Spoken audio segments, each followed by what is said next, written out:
Hey, how's it going? So today we're going to talk about John chapter 12, just a single verse from it, but we're going to dive super deep into that verse. So this one will be a bit different from the ones we normally do, where we kind of go over a whole chapter or a whole psalm.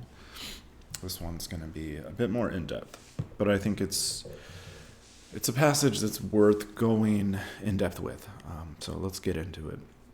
The verse is John chapter 12, and it's going to be, "Verily, verily, I say unto you, except a corn of wheat fall into the ground and die, it abideth alone. But if it die, it bringeth forth much fruit."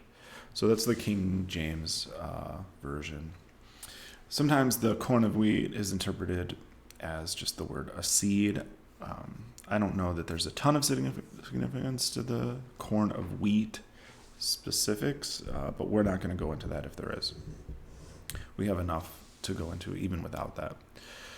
So the symbolism of a seed is probably the most beautiful symbolism in all of existence, in my opinion, whereas most of the other objects in our environment are symbols for specific states of mind or states of being. They kind of tell us about certain aspects of ourselves.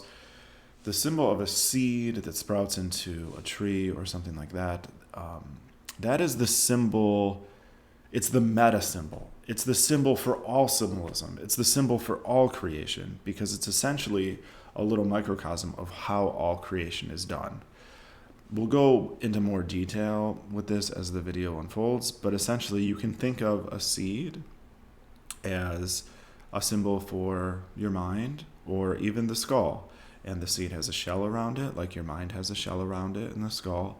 And there's a sort of gestation thing that happens within the seed, breaks forth into a bud, the bud blooms, and then you have the full manifestation of a gigantic tree or a beautiful flower or whatever it is that's been contemplated within the secret chamber of that seed.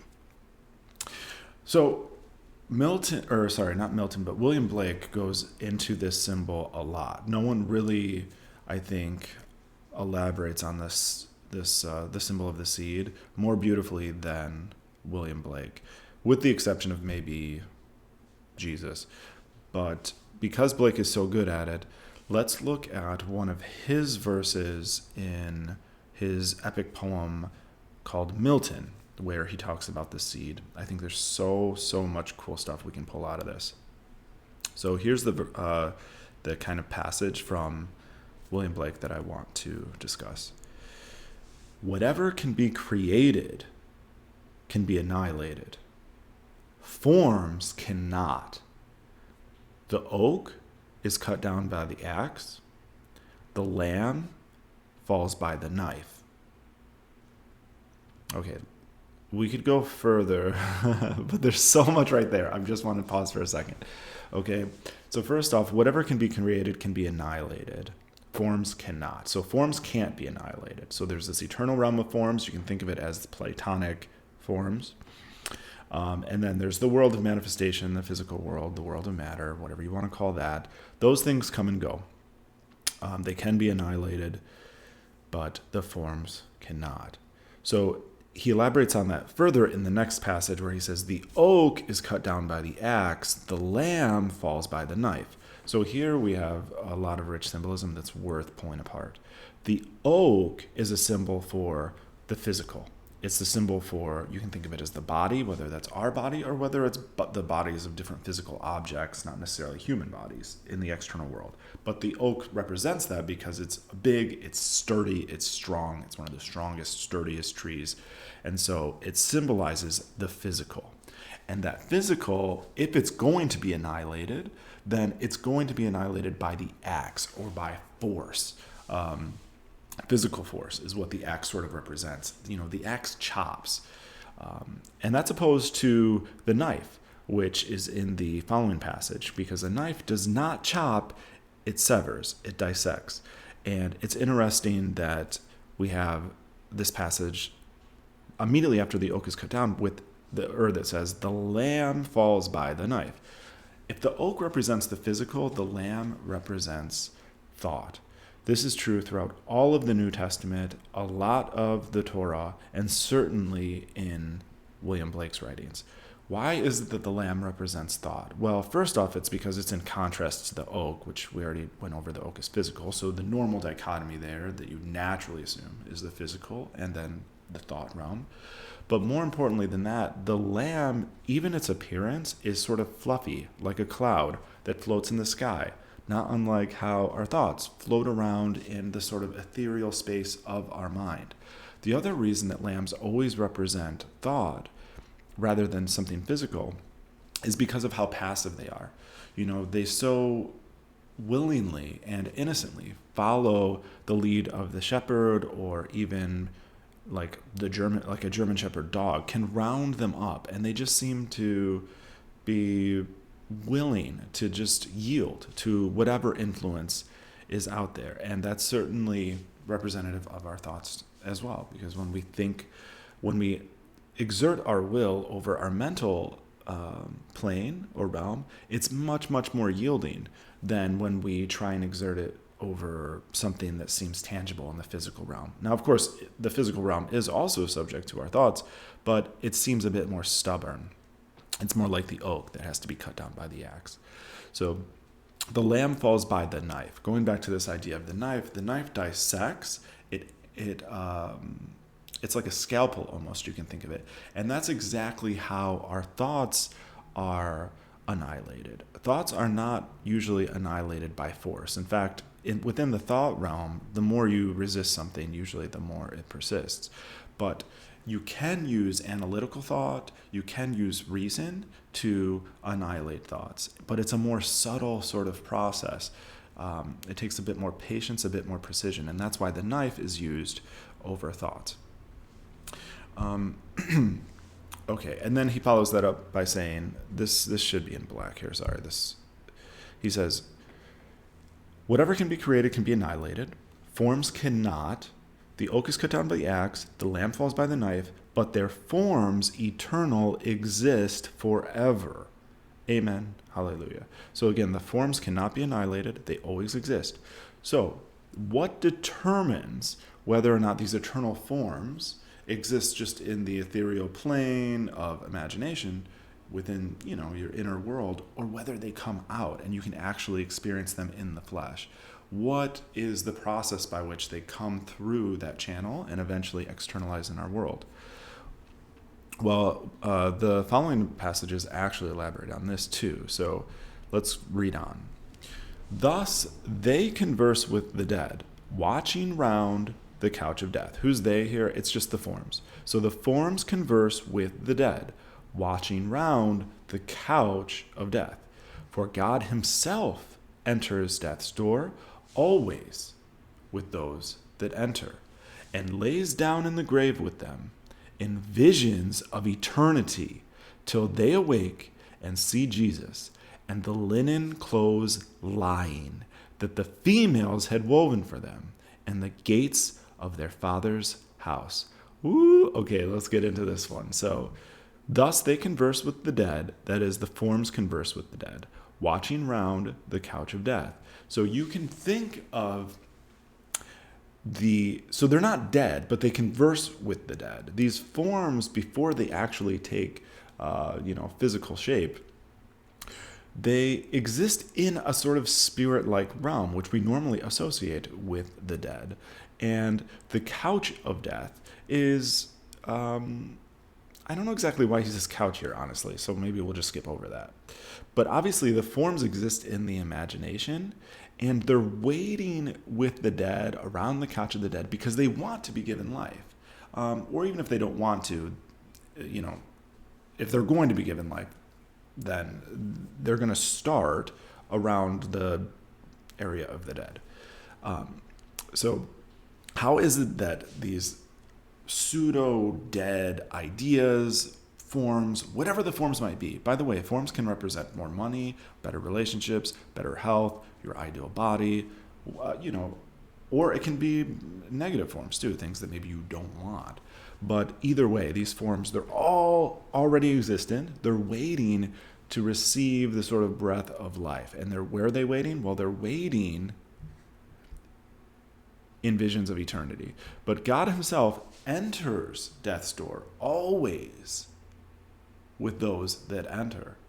So if you are willing to go into your imagination, to go into the secret chamber and breathe your consciousness, breathe your life into any one of these forms by imagining it, by sensing it as real, by becoming one with it, by loving it, then it's God himself entering with you.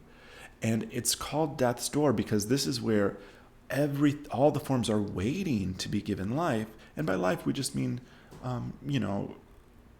sort of coming into fruition into the physical realm. And God himself enters with you there. And you can call it death's door if you want, or you can call it visions of eternity, which is what William Blake calls it next. And he lays down in the grave with them. So this is God lays down in the grave with them in visions of eternity till they awake and see Jesus and the linen clothes lying. So there's two levels to this, as there is with so much of William Blake's writing and the Bible. But let's just talk about manifesting level, manifesting things that you want in life. How do you make your desires come to fruition? Well, you go into your imagination and you lay down in the grave with the object that you want to give life to, that you want to resurrect. And when you lay down in that grave, God lays down with you in visions of eternity. So why does he call it visions of eternity? To understand this, you have to understand, you don't have to, but it's useful to understand that God put eternity into the minds of man, but so that he couldn't figure it out from beginning to end. In biblical language, eternity isn't just this idea of let's say, a timeline that extends infinitely into the past and infinitely into the future. That's a very narrow definition of eternity. In fact, a very inaccurate one. So eternity does have to do with time, but until you understand what time really, really is, you're going to misinterpret what eternity is. Time is not like we normally think of it. It's not a series of, let's say, photographs of 3D space that just go on from beginning to end. Instead, time is actually, you could say, it is the space in which imagining occurs. Whenever we think of the future, whenever we remember the past, all of those imaginal events are taking place in the same place. And that place is within you. It's within your imagination. It's within your mind. That place where all of that imagining occurs is time. And if you really saw it for what it was, you'd realize it was eternity. And the things that take place within it are visions of eternity. The things that take place within your imagination are visions inside eternity. Eternity is your imagination. Visions are the imaginal objects. It's a poetic way of saying it, but it's also a very, very accurate, maybe the most accurate way of describing this place. Anyway, let's get back to the passages. So they lay down in the grave with them. He lays down in the grave. That's God. That's your awareness. You lay down in the grave. You sacrifice your current state of awareness to sort of clothe yourself in this new object. You lay down in visions of eternity till they awake and see Jesus, till the objects are born into the physical world and are resurrected. And the linen clothes lying. And the linen, let's just keep going. And the linen clothes line. What are linen clothes? Linen clothes this is when Jesus is resurrected, there are linen clothes left over. It's sort of like when he left the tomb, there was this symbolism of in the corner, there was some interpret it as a napkin, some interpret it as like a shroud or his clothing. But that's always the symbol for a rebirth. There's kind of like you can think of it as a skin that's been shed, like a snake will shed its skin and then there's this leftover. That's what the linen clothes are. Linen clothes are very fine, they're very thin, and they're usually kind of the color of skin. They're usually a more sort of beigeish color of skin. So it represents a shedding of the skin, which represents a new birth. So you see the old skin, right? You've left that behind now. And so you've embodied this new state. And to elaborate further on those linen clothes, we see that the females, here we have, the females had woven for them. So the linen clothes that the females weave is, again, it's pointing towards the skin, it's pointing towards the physical body, because the woman's womb is what weaves together human life. That's the place where our skin and our organs and all those things are initially stitched together in the gates of their father's house. So the gates is kind of like after it's been sort of stitched together in the woman's womb, then we enter into the physical realm through the gate or through the portal. If you think of it as the human body, then yeah, we can take this literally, where like the gates are maybe the vagina or something. We're coming out, being born into the world. But also, if you take it, it doesn't just apply to the human body. It applies to literally every single object in existence. It comes into being through this same process. Now, of course, it doesn't come out of the vagina. I mean, if you're talking about like, I don't know, like a flower or something, it doesn't come out of a woman's vagina, but it comes out of the womb of our mind, and it has to pass through the gate of heaven, which is sort of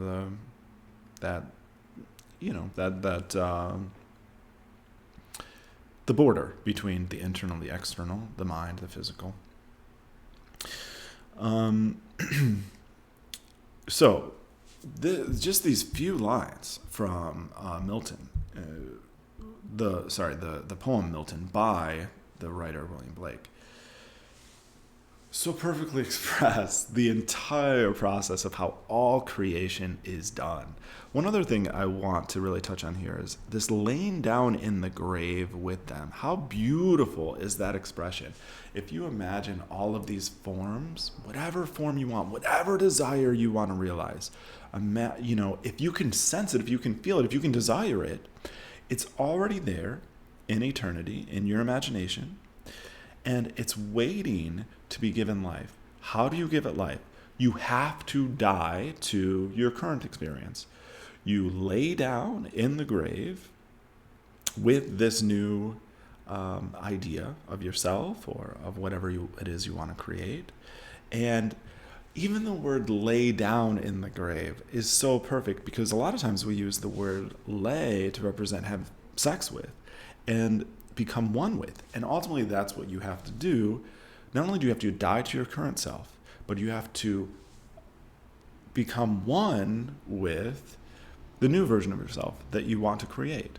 And it doesn't have to be like a whole new version, whole cloth version of yourself. It can be as simple as you want more money in your bank.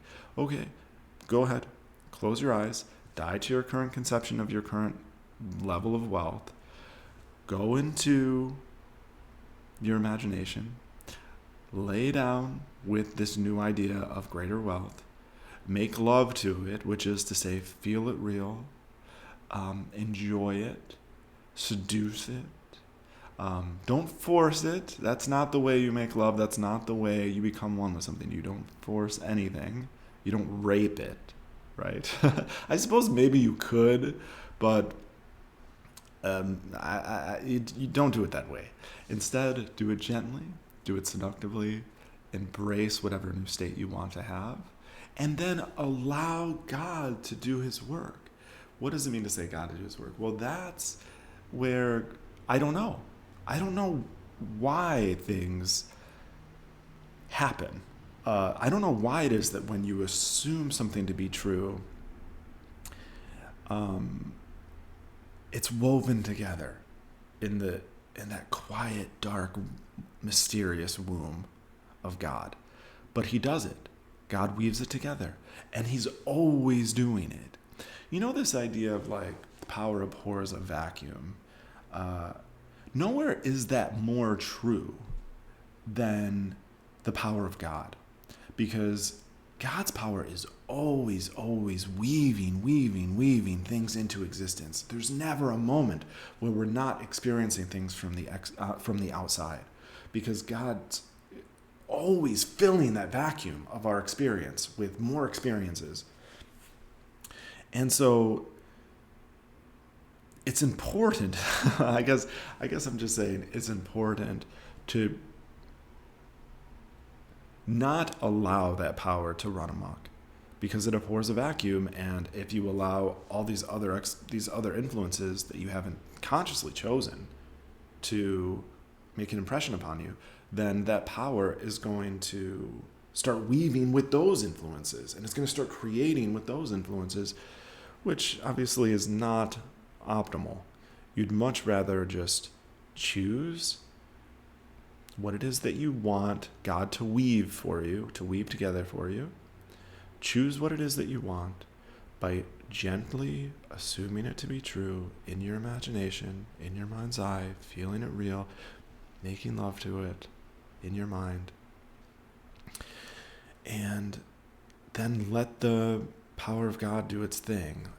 That's how everything is always made. It's how everything has always been made. It's how everything will ever be made. And there's no limit. There's no limit. The only limit, I suppose, is your imagination. But we know that even death itself can be overcome and has been overcome. So if God gives us the power to overcome death, what else would he hold back? If existence is allowing enough and open enough to hold the space for the terrible atrocities in the world, murder, rape, genocide, how much more is it willing to be open and hold the space for you to be rich, or for you to find love, to have a family, to be healthy? It's God's good pleasure to give you the kingdom. And the kingdom is whatever the hell you want it to be. Don't sell yourself short. Enjoy it. Enjoy this truth, because it is true. This is the one power. Anyway, thanks for listening. Bye.